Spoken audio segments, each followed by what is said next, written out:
This is the Thriving Dentist Show with Gary Takis, where we help you develop your ideal dental practice, one that provides personal, professional, and financial satisfaction. Welcome to another episode of the Thriving Dentist Show. I'm Gary Takis, your podcast co-host. We have a great episode for you today. The episode is titled The 5 Most Important Systems in Your Practice. Buckle up. You are going to enjoy this one. Hey, before I get to the content in this episode, I've got 2 announcements to share with you. The first announcement is coming up shortly after this episode airs. On August 23rd, we have our next masterclass.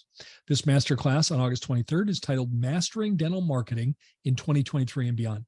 A masterclass is a 3-hour course done in one evening. It's done virtually, so you can attend from the comfort and convenience of your home or office without any travel expense or inconvenience, but it's done live, so you can ask me questions. And a masterclass allows me to take a deep dive into a particular topic. And as the title would indicate, that topic's all about mastering dental marketing. And what I'm going to help you do is learn how to attract the right number of new patients you need every month, as well as the quality of new patients that you need every month. And you're going to be able to do that spending less than you typically have spent in the past in terms of dental marketing. So if that's of interest to you, please come join us on August 23rd for Mastering Dental Marketing in 2023 and Beyond. You can register for that by going to thrivingdentist.com/masterclass. Very affordable. Tuition's less than $90, and you'll get 3 hours of CE credits. I will make a note. We do limit attendance in our master classes. Even though it's done virtually, we limit attendance because I run it more like a workshop than a lecture. Our master classes have historically sold out. So if you're interested in attending, go grab your ticket now, and I'll look forward to seeing you on that Wednesday evening, August 23rd. All right, the next announcement we have is I have a returning guest, returning as a contributor to the Thriving Dentist Show. That's Dr. George Schmidt. George Schmidt is the producer of the AGD podcast.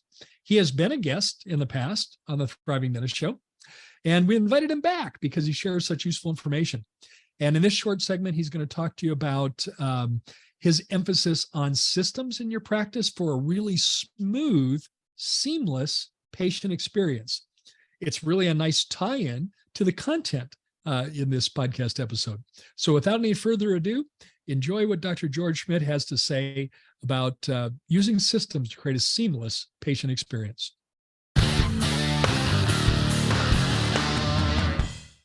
Hey, Dr. George Schmidt here with another tip for all the thriving dentists out there.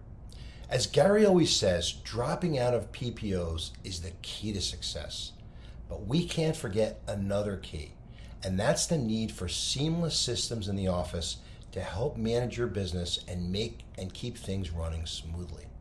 And that extends from the back of the house to the front of the house and includes treatment planning and coding.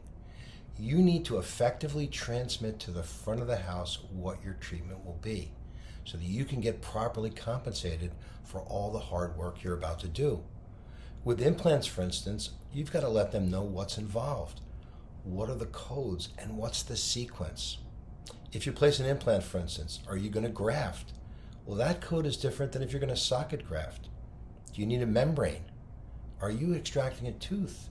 Is it going to be a 1-stage or a 2-stage? There's a code for the 2nd stage.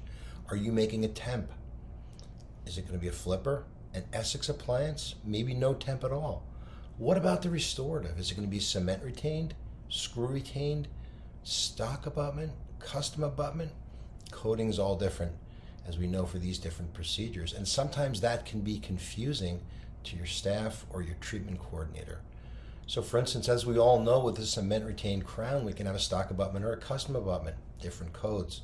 With the screw retained crown, there is no abutment, and you can't bill for an abutment. Codes are all different. The workaround here, of course, is the screw mentable crown, in which case you can actually bill for both. All right, that allows you to bill both for the crown and for the abutment. For locator dentures, for instance, multiple codes are used. There's a code for the implants. There's one for the keeper and the housing, and there's one for the denture. What about an all-on case? Really important. Okay, if you're going to be insurance dependent, or you're still going to participate with some insurance, it's even more important. You've got to have all the proper codes itemized so that you can be compensated. And sometimes, again, that's complicated. We can't have the staff confused or hesitant or running to the back and asking the doc, what do you mean by this and what are you going to do? When you send your treatment to the front of the house or your front desk or your treatment coordinator, they need to know exactly what you're doing. So make sure you employ systems to allow this process to flow seamlessly. Everyone needs to know exactly what's happening. It's better for your staff, it's better for your patient, and of course it's better for your bottom line. If you'd like the treatment planning worksheet that I use in my office and the coding worksheet, just email Gary and he'll be happy to send you a free copy. I hope this has been helpful. Keep on thriving. Hello, everyone. Welcome back to the Thriving Dentist Coaching and Action segment. This is Naren, your co-host. Before we jump in, I just want to take a minute to thank George for that amazing tip. He's an active member of the AGD, and I know you will be listening to Gary speak on the AGD podcast shortly. So we'll share that with you, with our community when that comes out. George, thank you for that wonderful tip about the importance of having systems. Surprisingly, our topic today is also about systems. We are talking about the 5 most important systems in your practice, the 5 most important systems in your practice. Gary and I have been working together and serving clients together for years and years. And one of the things I know is, one of the things I like to study is kind of look at the people who are very successful, and also not only successful financially and clinically, but also successful in terms of, having a life they love, where they get free time to spend with their families. Many of them, or I would say a vast majority of them, are religious about systems. And of course, Gary has 24 systems. He teaches that to his clients, and his clients use it, diligently. But today, Gary is going to talk about the 5 most important systems. So Gary, take it away.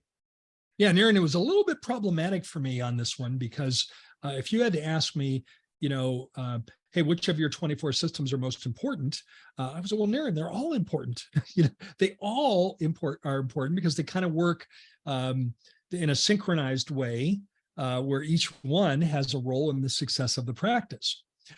However, I thought, I can actually put some qualitative judgment on this, and I can define what I think are the 5 most important systems in the practice.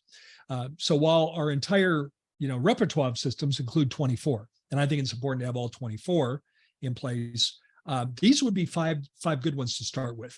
Naren, what might be useful for our listeners if they're newer to the Thriving Dentist Show, we have 2 podcast episodes that have been massively downloaded in the past, and they're titled The 24 Systems for a Thriving Practice, Part 1, and The 24 Systems for a Thriving Practice, Part 2.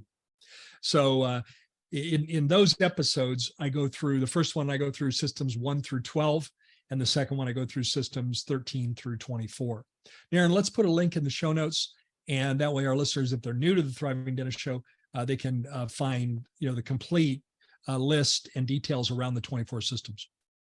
Gary, as you were speaking, I was just thinking about a book that my dad loved. It was called First Among Equals. It's I think written by somebody by the name of Jeffrey Archer. It's a novel. It talks about the British system and how these amazingly successful, driven young men try to become the next Prime Minister of England. And so it's almost like everyone is amazing when you get to that level, but perhaps there are few that just stand out for some reason. Well, man, that's a good way to think of our 24 systems. They're all amazing and important, but I'll share with you my thoughts around the 5 that would be a really good place to start with, and I'll call them the most important systems. All right, here we go. System number 1. It's a system for an effective morning huddle. Now, I know some of you are rolling your eyes and saying, I used to do a morning huddle and we couldn't get it to work and we just kind of let it go by the wayside. Well, I'm going to frame it this way, Naren.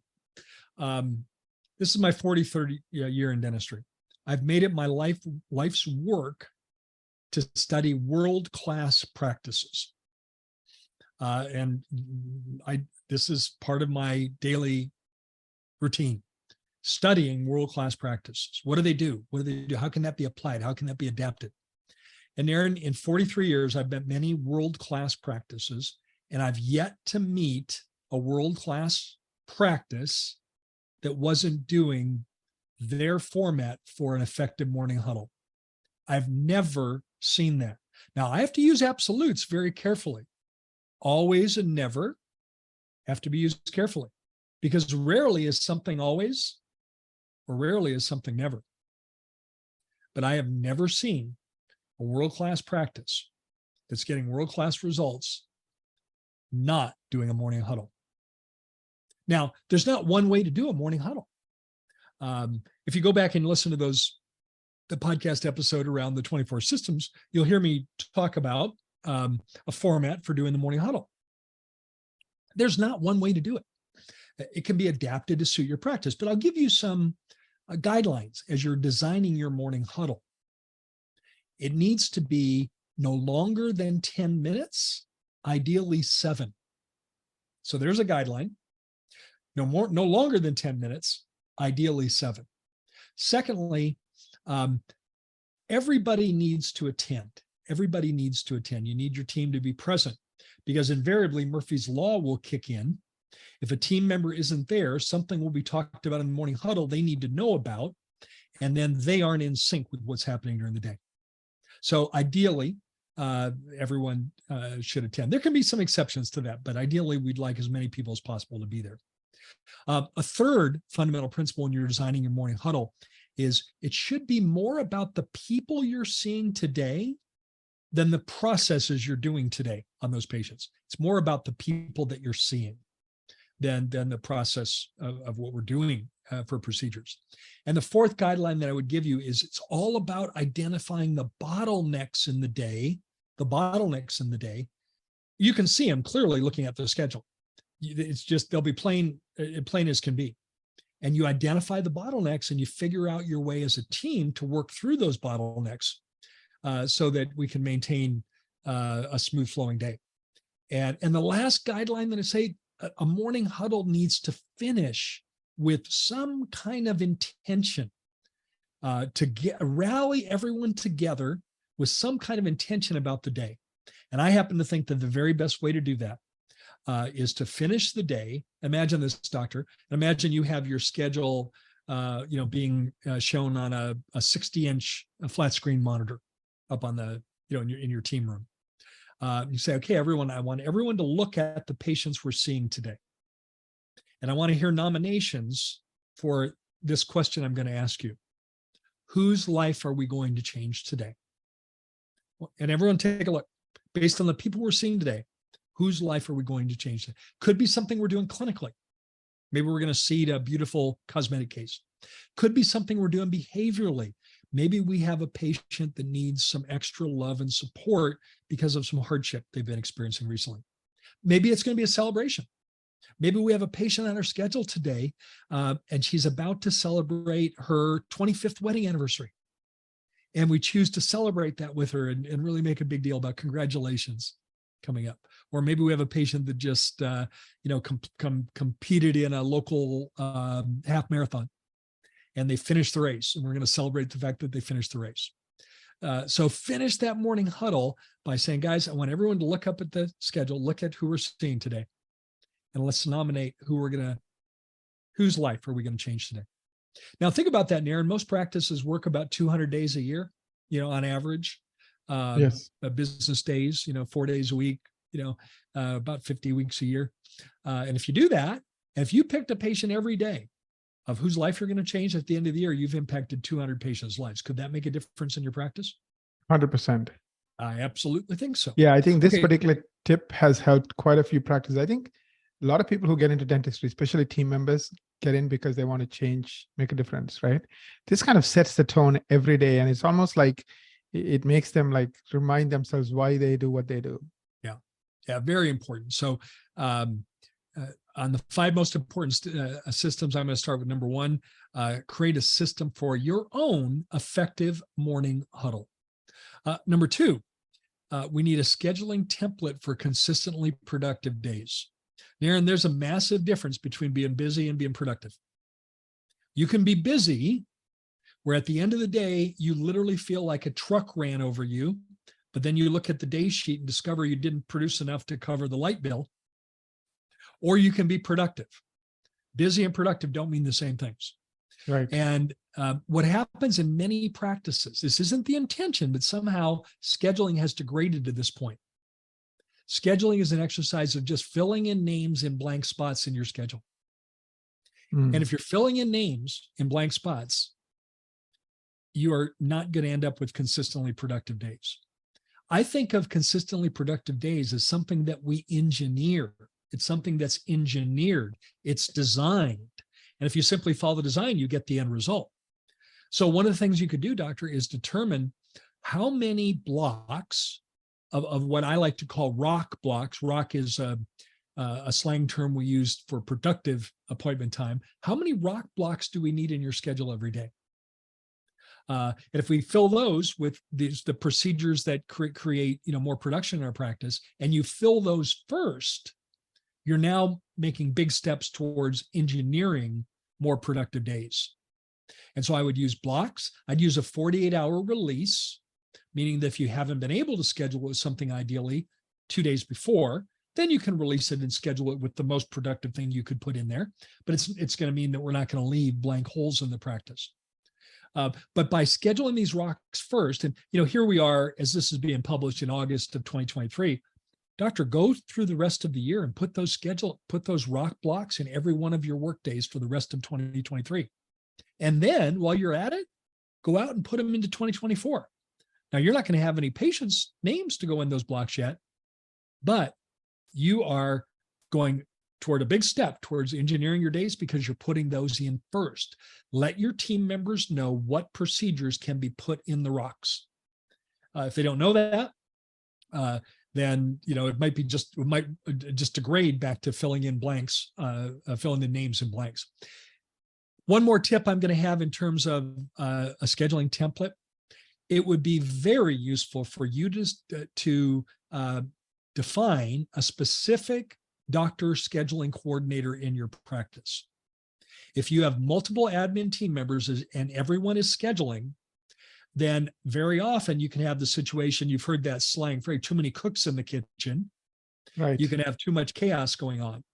And so if you have a doctor, it doesn't mean that your other team members can't make doctor appointments. Of course they can. But I want one person responsible for the doctor's schedule. That person has accountability and responsibility for scheduling doctor to goal. All right, so system number 2 is scheduling template for consistently productive days.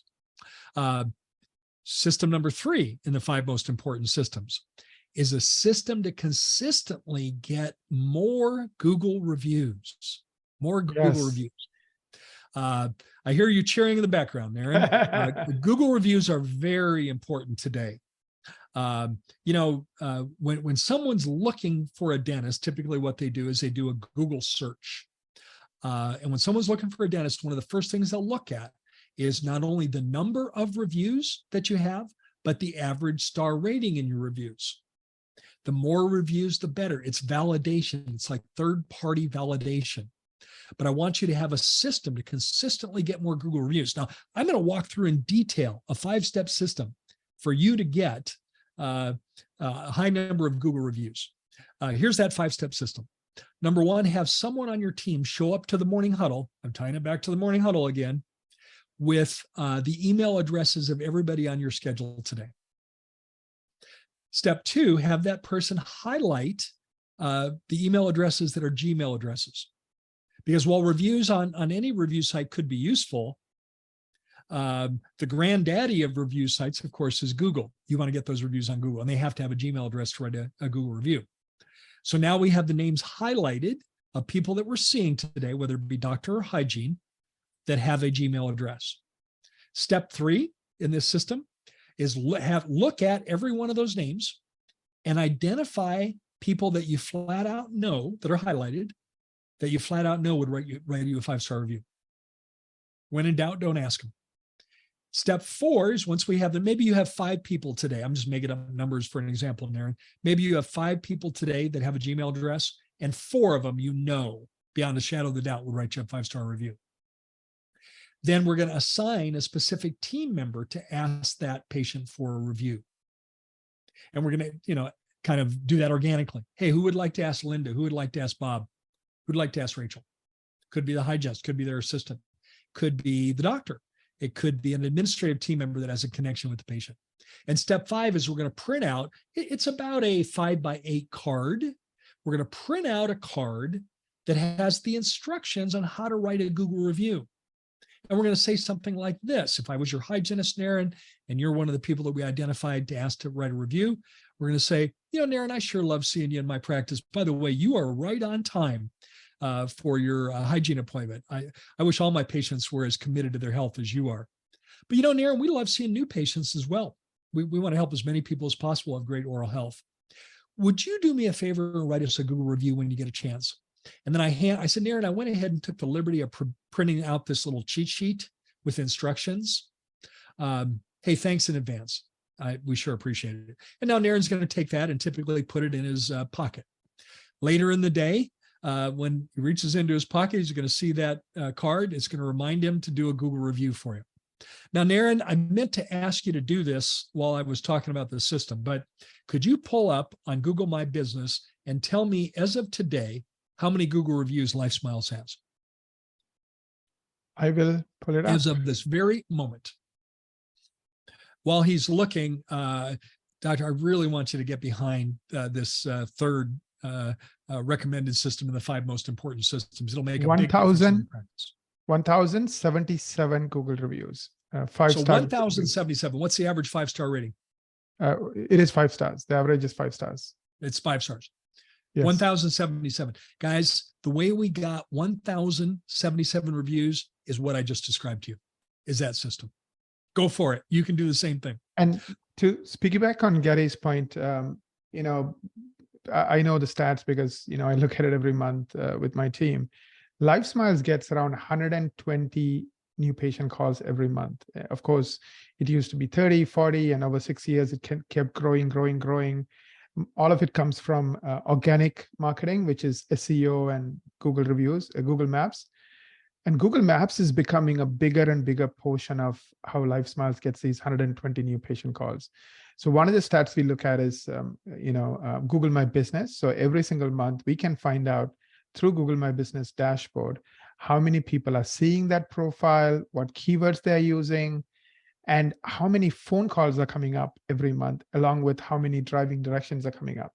So the point that I want to make is, yes, reviews are awesome, but if you also play your SEO cards right, you're going to get 30, 40, 50 extra patients every single month because Google is going to show you your Google Maps page when people type in specific keywords. So when they type in veneers, when they type in Invisalign, you're going to show up.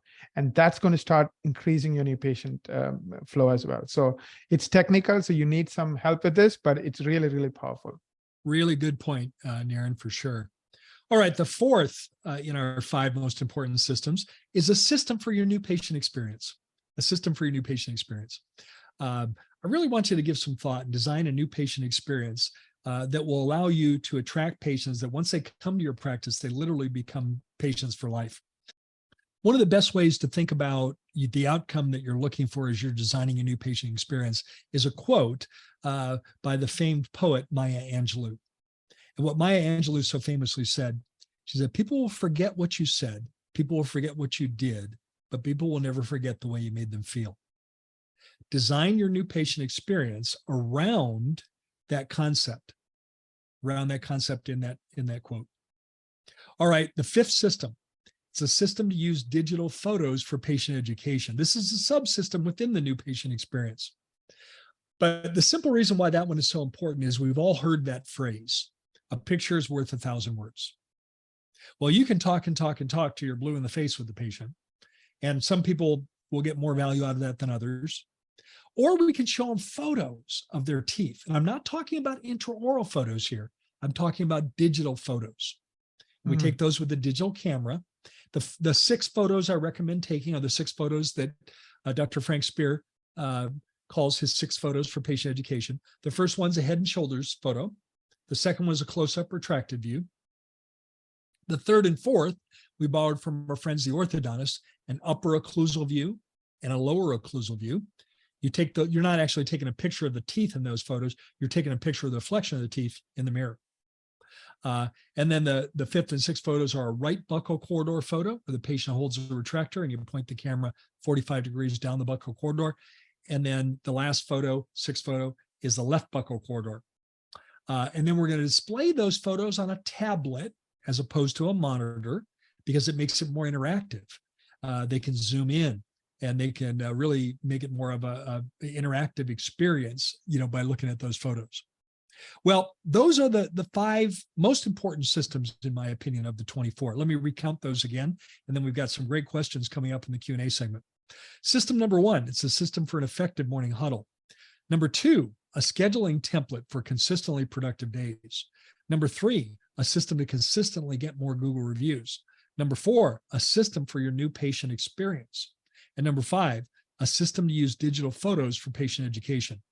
Naren, let's hit pause here and go on to the Thriving Dentist Q&A segment.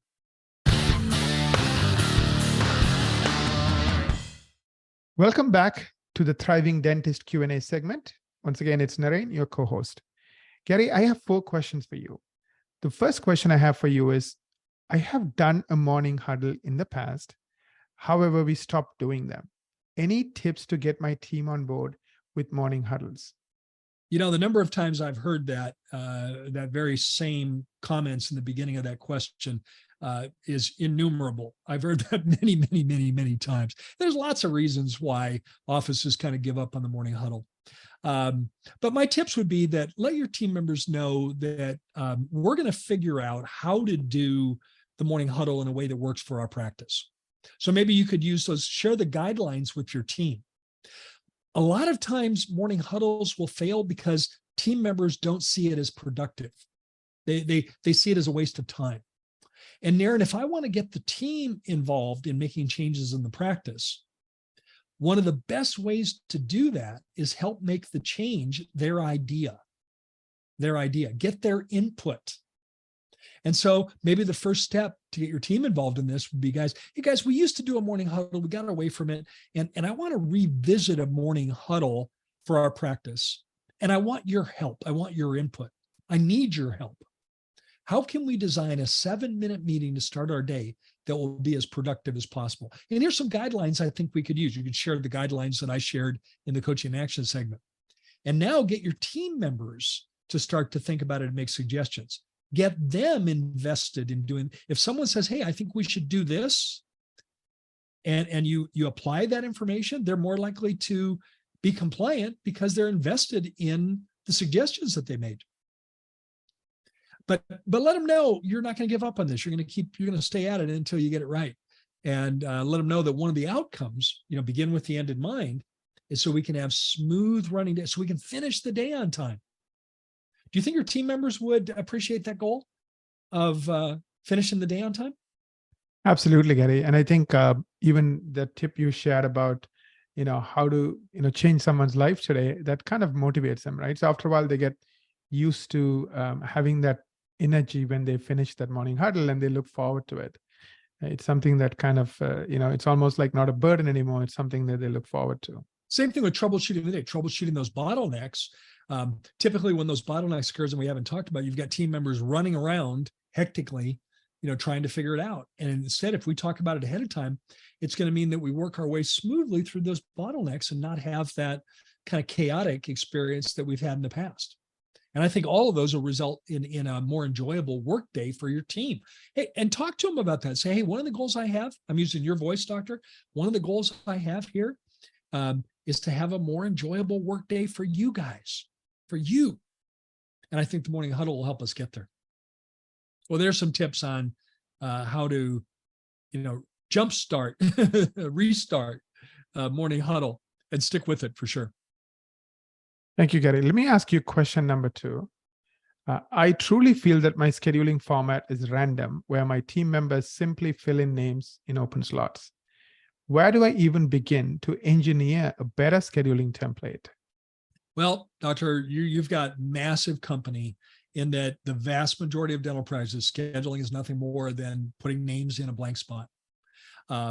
So where I would start with that is I would start by assigning a dedicated doctor scheduling coordinator in your practice. You heard me talk about that in the coaching and action segment. Have one person, let that person know that your primary responsibility is scheduling doctor to goal. Here's what the goal is, and that's your primary responsibility. Let that team member know that we're going to do an annual review for you like we do for all team members. And there's many things we'll look at in evaluating your performance in the practice. But please know the number one way that we will evaluate your performance is your success at filling my schedule to goal. And then start to talk to your team member about those blocks, those scheduling blocks. How many rock blocks a day do we put in your schedule? What are the length of time in those rock blocks? Talk to that team member about the 48-hour release, where you'll release those blocks with 48 hours if you aren't able to fill it, because then they've got plenty of time to put something as productive as possible in that appointment. And let them know how to use the second column, the side column, when you can put things in the second column, when you can't put things in a second column because whatever you have in column number one is a captive appointment. But all of those things should combine together to move towards more of a schedule that's engineered for consistently productive days instead of the happenstance of just filling in names in the blank spots. One of the things you can do as you work on that is initially, I would suggest that you schedule a weekly scheduling review meeting with your doctor scheduling coordinator. If you work Monday through Thursday, maybe that's what you do at the end of the day on Thursday. And it's a 10-minute meeting where you simply pull a printed schedule of each day of the week, Monday, Tuesday, Wednesday, Thursday. And you sit down with the hygienist, with your doctor scheduling coordinator, and explain where things went well, where they could have been improved, where you needed more time in appointments, where you needed less time, where you had some things scheduled in a second column that maybe shouldn't have been scheduled in a second column, where there was opportunity to schedule more things in a second column, and do that every week for a little while to give real-time feedback on how she's doing, and be sure to come to that meeting with compliments. Your meeting will be a lot more productive if you start that meeting with some compliment. Some things that happened well with the schedule this week. Even if there's a lot of things that need work, identify some things that worked well. That end of the week review might go a long way towards you making a big shift from random names filling in blanks to engineering your ideal days. Thank you, Gary. Let me ask you question number 3. This is a favorite question of mine. I am outsourcing my Google reviews to a third-party app. How can I get my team more engaged in the review process so I get better quality reviews? You know, Naren, I'm a fan of outsourcing certain things in the practice. Mm-hmm. There's things that can be outsourced way more efficiently, way more effectively, that can free your team members to do things that require, their skills and abilities. I'm not a fan of outsourcing reviews, though. And here's why. Robert Cialdini, if you're a regular listener to this podcast, you've heard us talk about Robert Cialdini. He is considered by many to be the most influential figure in the science of influence, the most important person in the science of influence. And one of the things Robert Cialdini talks about is leveraging the moment. And what that means is there's a moment in time where you've got a better opportunity to make something happen based on the occurrences in that moment of time. And this applies very specifically in terms of reviews. Let me give you an example. I'll bet this is something that happens, or I would hope this is something that happens routinely in all of our listeners' practices. Imagine a patient in your chair, on the doctor's chair, and we've given that patient an injection. We've gotten them numb, with anesthetic. And later in the appointment, the patient turns to the assistant and says, Heidi, I never even felt that shot I got today. I'm hoping that's something that happens in all of our listeners' practices, because I would like to think you're known as a painless dentist, that the visits can be comfortable. Now, if we use the concept of leverage with Robert Cialdini, when something like that happens, what do you think most assistants would do without training on this, or without really talking about it, without any plan, and they get a compliment from the patient? Heidi, I didn't even feel the shot today. What are most assistants going to do? Yeah, I think most of them will say no big deal, or okay, they don't really. They might acknowledge it. They don't acknowledge it. They don't appreciate. I mean, they might acknowledge it, but typically what happens is nothing. Yes. But instead, what if that assistant said, Gary, I am so happy you told me that. Later today, I'm gonna share that with doctor. That will make his day. Our goal is to help every visit be as comfortable as possible. That will make his day. And I'm going to share it with him if that's all right with you. And, Gary, there's a lot of people that are afraid of going to the dentist because of the shot. Would you be kind enough when you get a chance to write us a Google review and maybe just say in the review just what you said to me about how comfortable it was? Man, that'll help more people maybe overcome their fear of going to the dentist. Thanks in advance. We'd sure appreciate that. What's the likelihood of getting a review like that, Naren? I would think it's pretty high. Yes, it is very high. And to be honest, you and I have experimented with this. I mean, in our mutual clients, we set a target of getting 10 or more Google reviews every month, and 80-90% of them hit it month after month. So there is a method to the madness where you have to follow a certain process and you have to be disciplined. But once the practice owner, doctor commits to it, it almost always happens. Really, what it does is it puts the team members' antenna out. Right. So I imagine have an antenna, and they pay attention to opportunities like this. And like, for example, another example would be if we've done a beautiful cosmetic case and the patient looks in the mirror and she turns to the assistant and literally she goes, "Oh my gosh, I knew this was going to look great, but I had no idea I would look this good. Thank you, thank you, thank you." And again, if we're just counting on the app to do the review, you may or may not get one from there. But what could the assistant say to her right there? "Linda, boy, I see it in your eyes, and you look amazing. You look amazing. Hey, would you do us a favor? There's a lot of people that maybe could benefit from what we call cosmetic dentistry. Would you do me a favor and write us a Google review when you get a chance? I'd sure appreciate that. Thank you in advance." So it's the idea of tuning your team members in and not having these opportunities slip through our grasp. So that's why I would do it internally instead of trusting that one to a third-party app. 100%. Like I was mentioning in Coaching in Action, the other opportunity is you can get a lot of new patients from Google My Business. So if you need any help in reviewing, is it set up properly and so forth, I would recommend a marketing strategy meeting, and we'll make it no cost. ekwa.com/MSM. LifeSmiles gets around 40 plus new patients from Google My Business, and I've seen this happen quite a bit. So you can really there's a whole art and science to the way the Google My Business page is set up so that you can get that benefit. And I know I don't have to worry about that because Equa does that for us. Thank you, Gary. Appreciate it. Yes. And we'll put that link, and then perhaps you could check it out and see if you can get new patients as well. Let me ask you the last question, Gary. We are currently taking intraoral photos of our patients. I'm intrigued about your idea of using digital photos. Tell me why you think digital photos are so important. I am also a fan of intraoral photos, and I think every hygiene op should have intraoral cameras, and we should take intraoral photos. Intraoral photos are more about, Naren, you've got a problem with this tooth. Let me show you. And I can snap that intraoral photo, immediately put it up on the screen. You have a crack in the tooth. You have a chipped edge.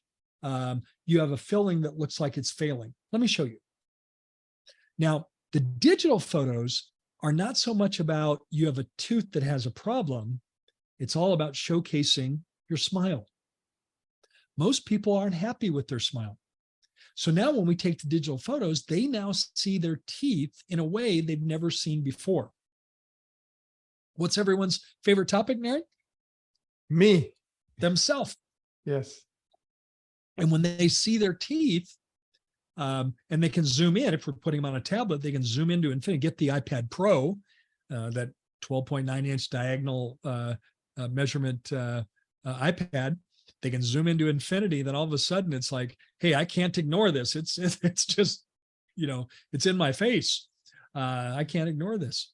But it's really about when people see, how do most people see their teeth? Most people see their teeth in one of two ways: in a foamy reflection in the mirror when they're brushing their teeth in the morning and at night. They don't really see their teeth that way, do they? Or they see them in the family photos from the vacation. Here you are standing in front of the 200-foot redwood tree. You're not seeing your photos like that. But when you're taking close-ups of their photos, people will start to see problems. One of the most common things we see, remember that the fourth photo is the lower occlusal view. There, it's like a little helicopter hovering above the lower teeth. That's what it kind of looks like. That's the view that it looks like. Patients will say to the assistant, I didn't realize my lower teeth were so crowded. And it's a perfect icebreaker to say, Susan, does that bother you? And she'll typically say, well, now it does. Now that I see it, it does. So these photos are all about helping the patient take a greater interest in their mouth. Now, I'm going to use third-party validation here. And the third-party validation I'm going to use is a name that you'll all recognize. It's Dr. Frank Spear. This happened a few years ago. I happened to spend some time with Frank in a retreat. And I had some one-on-one time with Frank, and I asked him a question. I said, Frank, if there was one thing you could do as advice to a young dentist, I'm working with a lot of young dentists these days, Frank. If there was one piece of advice that you'd offer a young dentist to accelerate his or her practice, what would it be? And without a moment's hesitation, he said, Gary, teach them how to use digital photos for patient education. Patients will become more interested in their mouth than they've ever been before. And it's an icebreaker. They're now asking you for help. When the patient says, I didn't realize my lower teeth are so crowded, that's a perfect opportunity for you to share with them what could be done if they have interest in it. But there we go. Third-party validation, Dr. Frank Spear. If you want to accelerate your practice, the single most important thing you could do is start using digital photos for patient education. Well, as we come to the finish line here today, try to put a ribbon on this. 5 most important systems in your practice. I think all 24 are important, but you've got a little flavor on 5 that might make a giant impact quickly in your practice. Go to those 2 previous episodes we did on Thriving Dentist Show about the 24 systems for a thriving practice. Remember, part 1 is systems 1 through 12. Part 2 is 13 through 24. Add that to what I think is the 5 most important business systems, and you'll be well on your way to strengthening and enhancing your practice. Well, Naren, I want to thank you for being the co-host of this episode. Thanks for all the work that you and your team do at Equa to not only support LifeSmiles, but our clients and our profession in attracting quality new patients to dental practices. Also want to thank our listeners. We appreciate each and every one of you. Thank you for the courtesy of your time. I have a request to make. And that is, if you haven't done so already, be sure to click the subscribe button on your podcast directory. Clicking subscribe is free. It's available on wherever you get your podcast. Click subscribe. That means every Wednesday when we upload a new Thriving Dentist Show, it'll be automatically uploaded for your listening convenience. On that note, thank you for the privilege of your time today. Naren and I look forward to connecting with you on the next Thriving Dentist Show.